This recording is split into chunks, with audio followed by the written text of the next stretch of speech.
So picking up from where the last video left off, these assignments are just fill in the blank. So you would have your student either do it on paper and you fill it in for them, or if your student is capable of typing themselves, they would just fill in the answers.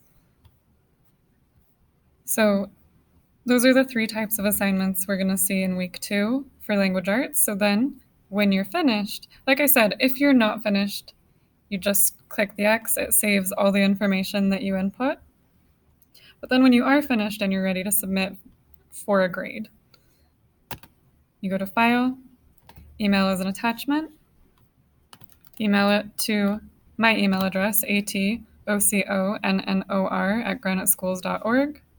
Send a copy to yourself if you'd like, and click Send.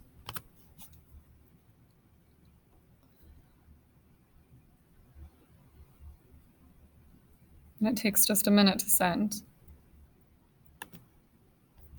When it does, and you've finished sending, then it's time to delete your finished file because you just sent your finished file to me. So for privacy reasons, I would like you to delete the file from the drive.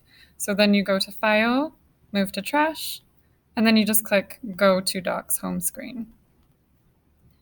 That way, it keeps your student's document private. So it's only you, your student, and I that see, or me, we're the only people who see the finished document. And that way, when they submit it for a grade, it's just a more fair way to grade, knowing that nobody else has seen the finished document. So if you have any questions, please get in touch. And hopefully this online option is convenient for those of you who chose it.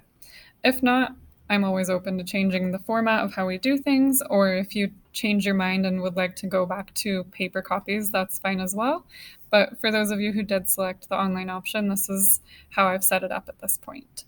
So thank you for listening. And like I said, get in touch if you have any questions or comments.